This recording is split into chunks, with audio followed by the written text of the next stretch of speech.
What is up, ladies and gentlemen? Welcome back to the Brandon Coin YouTube channel. I hope everybody's having a great day. And today we're talking about a great budget build case. And you know, if you're a reseller, if you're a flipper, if you're a recaser, all those kind of situations might fit this case and might do pretty well for you. It's done pretty well for me. This is my fourth one that I've got in. It works well whenever I have customers come in and they're on a super tight budget.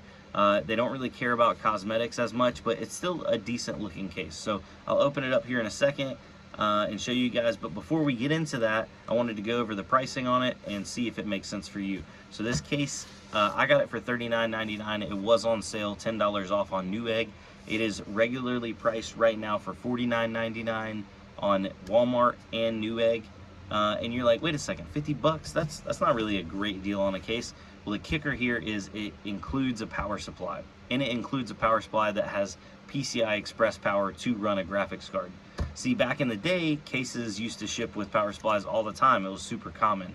But as shipping has changed, because it's a totally different animal from, you know, rewind 10, 11, 12 years ago. That's when I first got into building computers, back in like 06, 07. I was in high school and I was building computers, and back then you didn't have Amazon Prime. You didn't even have a lot of free shipping. Newegg was kind of like killing the game. And also back then in my area, we had a Comp USA, it was a Tiger Direct. So you would just try to buy it locally or try to condense your stuff down to save on shipping costs on Newegg or wherever you're buying from. So it was a lot more common for manufacturers to ship their cases with power supplies. But as power supply demands went up and people wanted more variety and shipping costs went down, it just isn't really a thing anymore. So you don't see a lot of cases that come with them. Or you got to be careful. A lot of people will sell case power supply combos, but those power supplies do not have PCI Express power cables, so you can't run an external graphics card off of those natively. And some people are like, oh well, you can use a SATA, it's a 6-pin adapter, and you're kind of asking for trouble on that end. Now, are these power supplies good?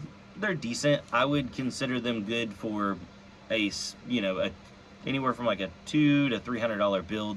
I wouldn't put I wouldn't go slap a 3090 in this, but budget builds aren't going to have 3090s in them or 4090s. This is somewhere in the range of like your entry level, 1060, RX 570, something like that, just to give you guys heads up. So let's get this bad boy open. Always cut away from you, and I'll show you what we're working with. So this is it's called a Helix case, and it's made from, who's the manufacturer here?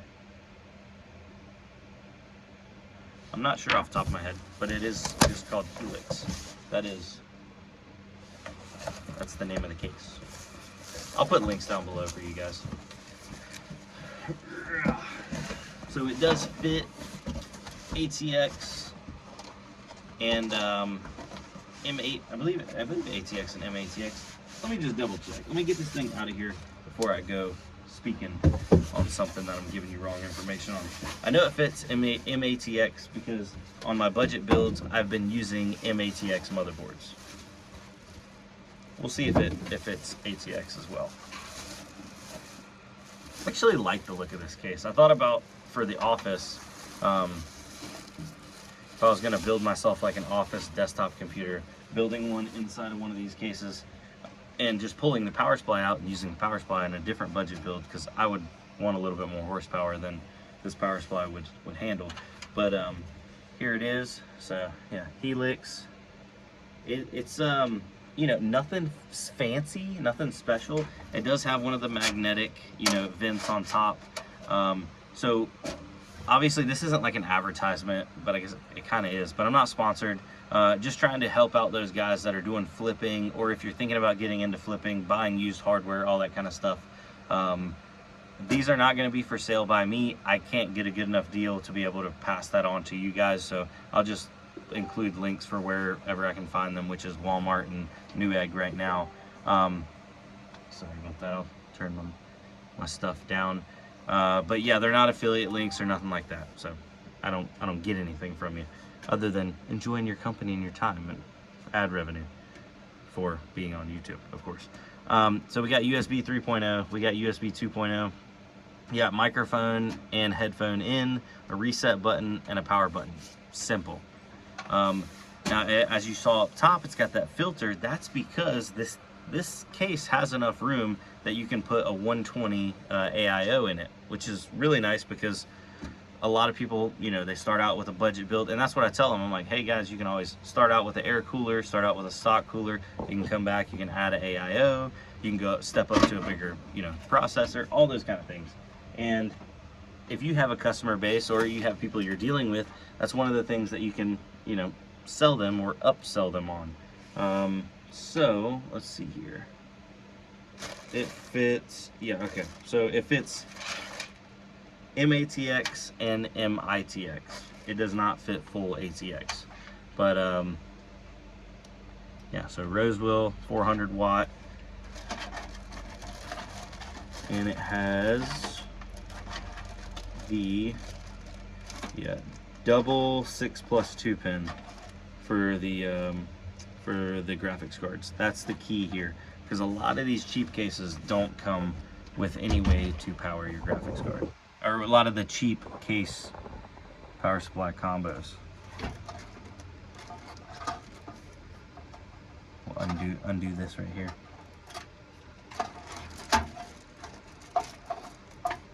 So 6+2 pin right there, or 8 pin PCI Express power, and then another one right there. So that's the key right there, ladies and gentlemen. Obviously you got your 24 pin Molex, SATA, everything else is pretty much standard. Got your USB 3.0 header, power, reset switches, audio. I mean, I'm really not telling you guys anything that you don't already know, other than just trying to hook you up and give you guys some of the knowledge and some of the stuff that I'm using out there to then make a little bit of money. And I know I'm gonna have those people that, oh man, don't sell your secrets, or don't tell everybody what you're doing. And the thing is this is not what I'm doing for every single build. This is just what I'm doing for some of them. And I know it's not gonna last. These are gonna dry up. I think this case is actually made by Rosewell. It's a Rosewell power supply.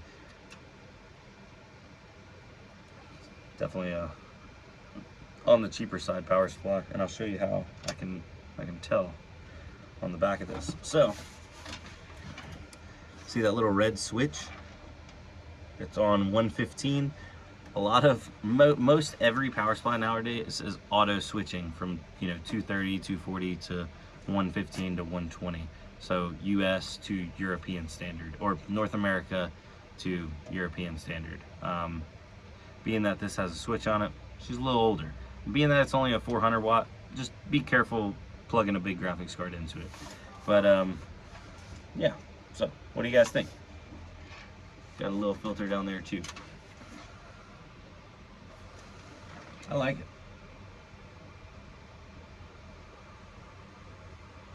She's nice. She's real nice.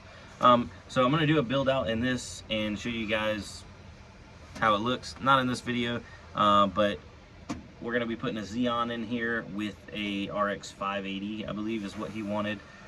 He's coming in Tuesday to put his deposit down, so getting kind of pumped on that.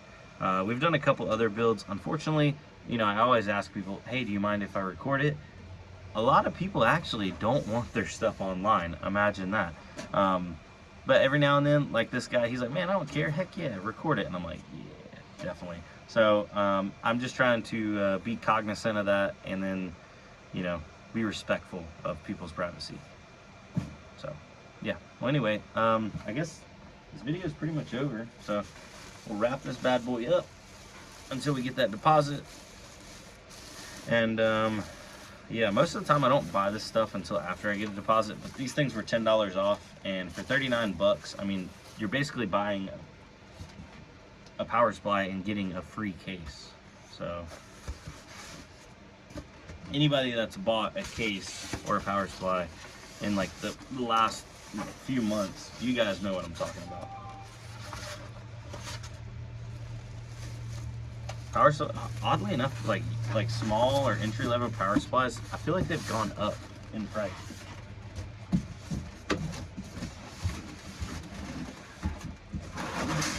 All right. now that I got that out of the way. So for example, let's see here. I'm gonna pull up on Amazon and just show you guys the thermal takes. So the PSU, the thermal take, like 500 and 700 watt power supplies used to be dirt cheap. Right now, for example, I'm just gonna rotate this around. Right here, oh, it's backwards for you guys, my bad. $53 for a 70 watt or 700 watt power supply. Kind of getting a little spendy, but anyway, guys, I'm gonna jump off here. I hope y'all have a good one. I'll see you on the next one. Adios.